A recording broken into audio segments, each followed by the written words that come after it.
Ô, agora sim, é só uma dedução aqui. O que é que eu fico pensando, né? Tipo assim, pô, recebi uma carga agora aqui do banco do Guerra, da Lente. Recebi uma carteira dele que tá inadimplente aqui. Cara, importei automaticamente, de repente, com o auxílio da inteligência artificial, chega lá e, olha, já clusterizei aqui, o Guerra tem 40 anos, o Fernando tem 30, o Pedro tem 20. Cara, é melhor falar com o Pedro com WhatsApp, o Guerra por carta, porque ele é da época da carta, Fiz né? muito resultado E, de ranking e com carta. com carta, nossa, é uma delícia. O bom era quando eu errava assim uma vez, errava a E- mão assim, o prejuízo. Que é caríssimo. Nossa, na época, Que isso. errou já, Guerrinha. Já tive um controle, eu não, mas estava na minha equipe, então eu errei. A gente errou data de vencimento. Nossa, Na verdade, tomamos um prejuízo aí, 80 pau. era uma grana. Eram 40 mil cartas, mais ou menos, o vencimento, a gente tinha um prazo de prorrogação, né? Então, vencia, um exemplo, vencia dia 18, prorrogável até o dia 20, para a gente poder tentar antecipar o recebível. E aí, a gente colocou o vencimento no dia 18, data de vencimento, o cliente tentava fazer o pagamento no dia 19, 20 e não conseguia. E dentro do boleto estava escrito, né? Sim. Pagava até a data vencimento 18, quando você fazia a leitura do código de barras, ele devia aparecer 20 a data de vencimento. E aí embaixo estava escrito no texto, né, na instrução, 19. E aí isso é aquele boleto de R$ 1 que você vai validar. Não, leu o código de barras, mas não olhou a data do vencimento no comprovante. 80 mil reais de prejuízo e o cargo. Não o meu, né, o dele. Mas Isso daí não teve acontece, como. tem Acontece. inúmeras histórias nesse cenário que... A gente perdeu. Mas assim, não foi um prejuízo numa carteira que hoje, antes era uma financeira que fazia de uma grande rede de varejo, que hoje tem a sua própria rede, mas ela foi um prejuízo de 80 mil reais, não prejudicou o resultado como um todo, porque o retorno dentro do receptivo foi muito forte, mas a boletagem em si, num todo, a gente não perdeu tudo, porque como eram 3 fases que a gente trabalhava, então foi de uma determinada fase que o resultado foi prejudicial. Né? Então, quando a gente identificou o erro que o cliente ligou falando, a gente começou a fazer o disparo de SMS falando para o cliente, para ele entrar em contato, para ele poder efetuar o pagamento. Então, eu tive que correr atrás do prejuízo. Mas a ação por deu um pra todo não deu aproveitar para ainda. tentar aproveitar. Eu, Enfim. eu Mas você já teve? Eu tive.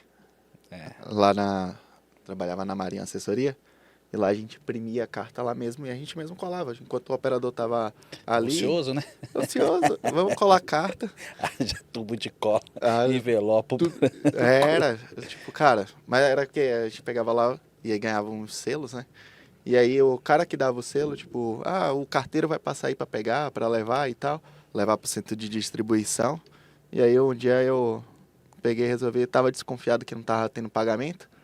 Aí o carteiro, todo dia era o mesmo carteiro, todo dia ele passava lá e pegava. Cara, o bendito do senhor, ele pegava as cartas e Joga jogava fora. fora. Nó, que Você beleza. não tem cara, nesse dia quase deu vontade de arrancar o pescoço dele. Eu falei, cara, por que você tá assim? fazendo isso, velho? Tipo, imagina, cara, era dinheiro pra caramba. Tipo, ali, naquela época, sei lá, um selo custava 1,20, 1,30, sei lá. Imagina aí você mandar ali, o cara pegar e jogar fora 10 mil cartas. E assim, eu tinha um processo, uma lentidão no processamento de carta, né? Porque quando você mandava o processo de carta, é como se gerasse três propostas. Então seria a vista em 3 em 6, ou a vista 3, 6 e 12.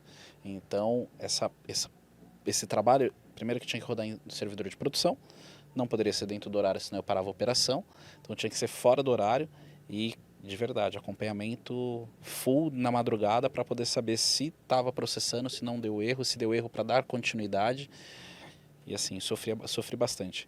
Sofri bastante com CRM nessa época aí. Inclusive, essa é uma das vantagens do CRM, né? Hoje em dia ele faz muito bem isso, né? Até nesse cenário de multicanalidade, por exemplo, a gente, posso falar com propriedade disso, um cenário desse, por exemplo, você chega a uma campanha com uma proposta de um credor, né, de um cliente ali que ele traz para dentro de casa, rapidamente dá para ser configurado ali dentro E nesse universo de multicanalidade já fica automaticamente disponível para tudo.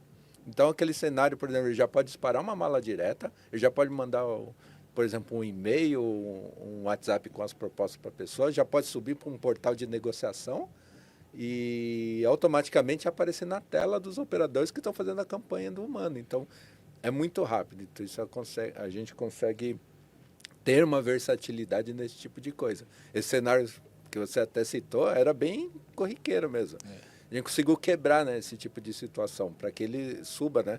Inclusive com um cenário gigantesco, tá? Eu tenho cases de volumes imensos de propostas, cartas propostas, coisas assim que tem que fazer. Obviamente só a carta mesmo, que não tem como. Sim, você sim. manda para um birô, imprimir, aí tem um tempo correto. Mas graças a Deus acho que é muito minimizado isso hoje, né? Nem tem esse cenário, exceto situações muito específicas, né? Não, e hoje vocês estão na nuvem. Sim. Na época já era o servidor local, e aí quando é servidor local, tudo era mais Sim. investimento. Não, né? Eu já memória, sofri tá? muito com esse cenário, né? E infra era um ponto que machuca, né?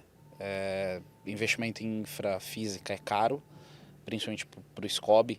Então, você sempre estava rodando meio que quase ali nos 70%, 80% da máquina. E um processamento de carta, ele requer muito. Então... E é exatamente o que você falou. São fases, são faixas, você cria situações para cada fase. É uma negociação. Porém, hoje, existem cenários mais complexos. Se você pegar um cenário...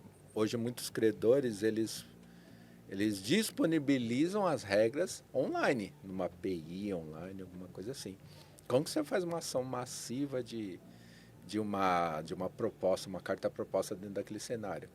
Aí ou você procura ter um cenário de mandar um lote, né, em lote, um arquivo, eu te ponho, você me valida aquilo, porque você não tem mais a regra. Antes era até como você até trazer a regra dentro de casa. Tem muitos cenários que você consegue fazer, você parametriza o sistema, faz todas as políticas as alçadas, né, de desconto, de correção e de desconto, para que sejam feitas para poder aplicar isso. Hoje em dia, muitos já nem fazem isso. O negócio é tão complexo que ele fala, eu já te dou pronto, você vem aqui, me consulta, tudo web eu te service. dou o negócio. Eu vou te dar os planos que você pode trabalhar e vai fazer.